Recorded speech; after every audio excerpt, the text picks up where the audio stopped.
Hi all, this is Skate, and first off, apologies for the delay in uploading this video. Sadly, real life gets in the way sometimes. It's here now, so I hope you enjoy it. Basically what I'm going to do in this video is provide some footage from the press area of Tankfest with the tanks doing the loops. Kind of reminds me of a muddy Scalextrics track, the way they just constantly go in the same loop. But nonetheless, it's interesting to see them. And the IS-3, that's not something you see regularly and moving in the UK, so that was a nice rarity. There are a lot of other tanks in the footage which will be going on in the background, including the Type 59, T-72, there's an M103, there's an M60, there's a lot, in other words. So I hope you enjoy that side of it. While that's going on in the background, I'm going to pretty much spend the majority of this video talking about the questions you asked me to put to the developers, and what answers we were given. I can't always say they were coherent answers, but they were answers nonetheless, which is still better than nothing. But I also, before we go into that, wanted to quickly thank everyone I met. A lot of old friends, or a lot of people I don't see often as well. And that's my favourite part of Tankfest. There were so many Blitz people there this year, and with a nice Blitz turnout, World of Tanks Blitz stand, it's probably the best year for the community in that regard anyway. And I am going to make another video about that side of things and share a lot of footage of that side of things. The reason I wanted to get this one done ASAP was to answer those dev questions. Now, Bushka's already put up a live stream, he did it while we were at Tankfest, answering a lot of the questions, because naturally a lot of people have the same questions. So we pretty much discussed, and we pretty much asked exactly the same questions, which for half of it ended up with me and Bushka just talking across the tables, then occasionally asking Wargaming to step in. I'm not going to lie, I think we annoyed Wargaming after a while. I'm a man that likes to talk. Bushka's a man that likes to talk. You put another bunch of contributors in who also like to talk. Yeah, we spent a while just talking amongst ourselves and then passing things to Wargaming to try and ask and get feedback. So, the questions I asked were the ones which were most liked on the previous video. I asked you guys for questions. The top one on there is, when will they improve matchmaking? I get 45% in my team and 60% in the other team. And that was from Anonymous Official, with a lot of likes on that question and replies. Now that's something we talked to Wargaming in depth and for a long time about, is matchmaking. Here's the thing. You can't really have random skill-based matchmaking. If you do that, then everybody's going to end up in the same place, and we're all going to be having the same conversation a year down the line. Because if you match up purely 45% players against 45% players, realistically they're going to win about half of the time, which means they're going to end up 50% players. And the same applies for if you match 60% players solely against 60% players. You end up winning half because you're pretty much equal in performance, and you end up with a 50% win rate. So you're back to square one. So implementing a skill-based matchmaker is something Wargaming are not going to do for random battles. They're looking at things like that for the rating battles, improving rating battles. So if you want a skill-based matchmaker, hopefully the new and improved rating battles, when they constantly try and improve that, will be the answer there. In terms of balancing teams for the matchmaker, that's a different topic. And balancing tanks in the matchmaker is something Wargaming is doing right now and is coming out very soon. Basically, you're not going to see several tank destroyers all down one side and then one on your side, or nothing but mediums one side and then nothing but heavies the other side. It's going to be balanced, so if there's an E100 on one team, there's going to be an E100 on the enemy team, or the like-for-like comparison. Or if you've got an IS-7 on your team, you're going to probably get an IS-7 or an IS-5 or something like that on the enemy team to balance the tanks.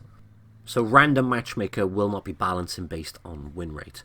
Random matchmaker will be balancing solely on tank type, which I think is a great improvement.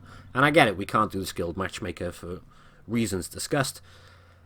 However, that's what rating battles are for. So if they improve rating battles, there is a viable alternative. Sadly, there's just an abundance of problems with rating battles, which is something we also raised. In terms of rating battles, we pretty much all asked for seasons almost. Now, you try going to a rating battles on the EU server. I've spent 10 minutes waiting in the evening just to get into one damn battle, so I don't bother anymore. But if it was viable to actually get into battles quicker, I'd be jumping in on it because it's more exciting, action-packed gameplay. Problem is when you've got so many tiers for rating battles, people aren't playing them. The one concept we really liked was, say, have a weekend or a whole week of just tier 7 rating battles. And then the next week tier 8, and then tier 9, tier 10, and then tier 7.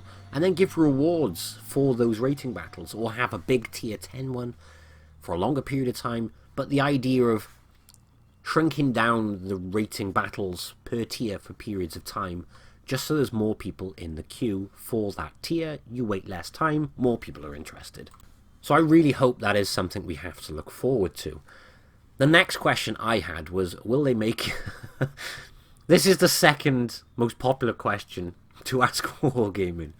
Will they make the British voice Mr. Skate voice? That's from Anonymous_1170, with more likes than the above comment, actually. No.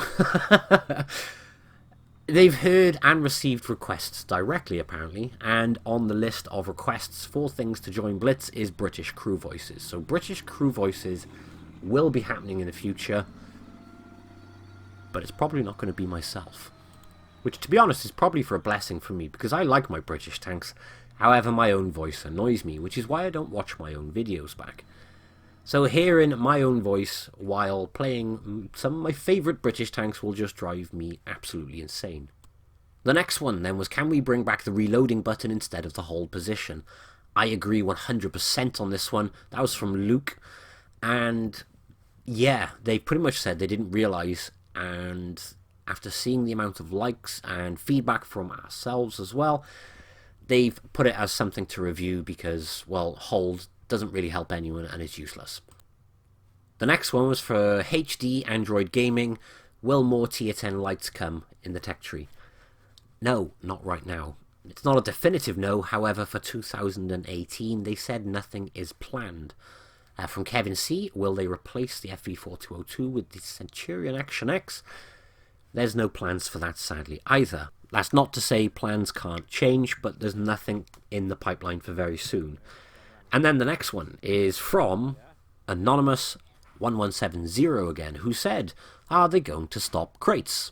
Right then, here we go down the rabbit hole. The direct answer is no, they are not going to stop crates. They are going to be changing the way they are dealing with crates, though. Basically, tier 8 tanks, we're going to see more new tier 8 tanks in the store rather than via crates. So that's one thing that will change. Hopefully we'll see less tier 8 crate tanks. In terms of tier 9 and 10, what Wargaming actually said first was that they will not be selling them and they will be only available in crates. And the reason for this is quite obvious. If they sold tier 9 and 10 tanks in a store, well, basically there's going to be a holy truck ton of them running around, which could potentially just absolutely destroy tier 9 and 10. So my logic at that point was, fair enough, I actually get that side of it. But then later on, they said, oh no, we're actually thinking about selling tier 9 and 10 premium tanks. Obviously for a high value and for very short runs, but that completely contradicts what was said earlier on. So in terms of crates, we've got no idea, and I don't think many people do. Because on one hand they said no, tier 9 and 10, it needs to be crates to keep them at a limited number, and they obviously sell well. Tier 9 and 10 won't be sold, and then they said, well actually no, we're probably going to try putting them in the store. So we've got no idea on that front. So sadly, to get an answer to that, we're just going to have to wait and see. Other topics which did come up was the VK7201. There's been a lot of speculation, is it going to be tech tree, is it going to be a premium? It's currently being super tested, which is why it appears in the game as a premium, but it's 100% categorically not going to be a premium tank. It's going to be a tech tree tank, and it won't be coming alone. But definitely tech tree, which is very, very nice. A couple of other things which came up. Alternative British tank destroyer line, that's been put on the requested things. Marks of Excellence, it's not top of their priorities, however I'm going to nag like hell because that's something I've always nagged for, and I know so many of you guys want that as well. On that note, I am very happy to see that Mastery Badges going forwards is going to accumulate. So you can see, say, 100 Mastery Badges out of 1,000 games. That's great news. But a bit disappointing that it can't be backdated to show all of your previous Mastery games on previous tanks. Another quick one I wanted to mention was Japanese heavies. It's a topic which has been raised numerous times. It's something Wargaming are looking at. However, balancing those things are seriously difficult on Blitz-sized maps. They are adored in the PC version, and they are also absolutely despised in the PC version because of the quantity and how annoying the damn things are. So Wargaming are looking at it for Blitz, however struggling with the balance inside, which I must admit I do understand. And then the big topic, which wasn't Matchmaker actually, was a big topic, however we spent a lot of time talking about this. Player performance in the game. Now, although this isn't going to directly benefit us long-term players with huge amounts of games in terms of content-wise, it is going to benefit us in terms of teammates and player base. Because Wargaming is going to be investing a lot of time this year in improving players and improving the experience for new players and providing tips for new players and information for new players and doing as much as they can for new players, which it won't really impact me directly. I do think it's fantastic news, because if you can improve experience for a new player from the onset, teach them a lot of things they need to know from the onset, that's massively going to help, because in theory you get more better players from the onset. That's what we're hoping anyway. Also, combined with that, they're simplifying the lower tiers. Now this can be a big deal to, I don't know, seal clubbers. Or if you've got a couple of low tier favourites, because what they're doing is stripping out the tech tree of a lot of low tier tanks. Now that technically means people are going to get up the lines a bit quicker, but it also means that there's going to be less tanks in the tiers. What they're doing with all the tanks they're taking out of the tech tree has not been confirmed yet. They may become premium tanks. They may end up going in the store as gold tanks. Don't know. But they're simplifying the tech tree by basically removing a lot of lower tier tanks. And combined with that, they're removing equipment slots on the lower tier tanks to make it easier for players who are new to understand all the different variations of things you need to do. Now again, in principle, this is fantastic. Also annoying, depending on the way you look at it. For new players and for experienced players, it's a good thing in terms of hopefully improving the player as they come into the game. It's a bad thing because we're going to lose a lot of those low tier tanks, which some of them we know are very, very good fun, or very underrated, or we just personally like them and keep them, like my Hetzer. I love that thing with a 10.5, it's not the greatest with that gun, but I love it. And then, as we all know, there's going to be changes to the equipment as well as this. Up to tier 4, you pretty much won't be able to unlock any equipment. At tier 4, you can only unlock one bit of equipment. And at tier 5, you are fine to unlock whatever you want.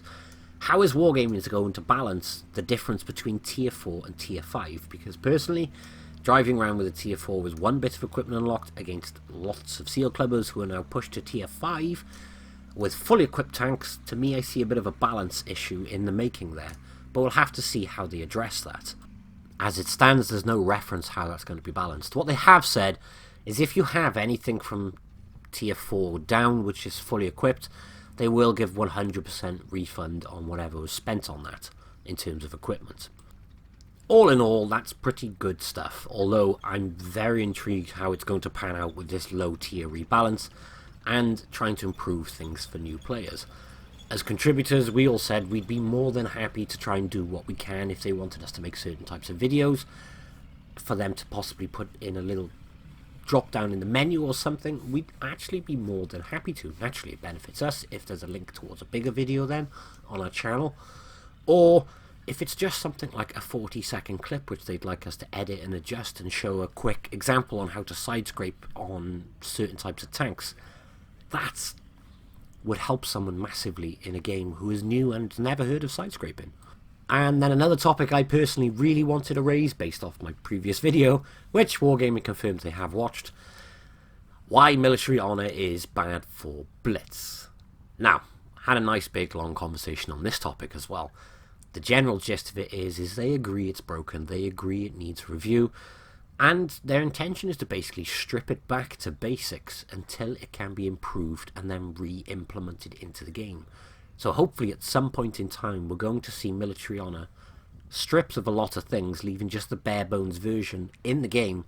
They're going to improve it and then drop it back in some shape or form. Don't know when, don't know how, but at least it's something. And that's pretty much everything I think we were able to discuss. I am going to be making another Tankfest video. This sadly is not the video I intended or wanted to make on Tankfest. I had much more planned. But once life goes back to normal, I'll be able to get cracking on a proper Tankfest video, discussing the community stuff, all the other things we did, and all the amazing people, how many of you guys I met. It was staggering for me. It was amazing. I loved meeting you guys. So I'm definitely going to have another video on Tankfest. I promise it'll be as soon as I can. Aside from that, if I've missed anything from the dev section, which I probably have, it's me, I will add it to the next video, but I wanted to get the majority of the questions which were asked out there on my channel, because I promised I would. And that is the majority of the topics. But aside from that, guys, that is it for this video. Thank you to everybody who came and said hello to me at Tankfest. I loved talking to you guys. I loved bumping into a lot of old friends, people I talk to very often on Discord. But as we live in different countries, it's often hard to meet up with said people. So you meet and you make a lot of friends through Blitz. And you don't always get the opportunity to meet them in real life. Tankfest provides said opportunity, or to catch up with old friends. So yeah, that was fantastic for me. Only other thing I want to make a quick note of before I close down this video: I will be doing a charity live stream event again this year. Last year we raised over £11,000 for Macmillan Cancer Support, which are an amazing charity. This year I want to pick another charity which I think is very, very important, and that charity is going to be Help for Heroes. Blitz have said they will get involved again. I'm currently discussing what. Last year it was huge in terms of the amount of stuff they gave us. Hopefully it'll be the same this year, and I can get a video announcing that as soon as I can as well. But I hope you've enjoyed this video, even though it's not the video I wanted to make on this event. But thank you all for watching, and I will catch you in the next one. Bye bye.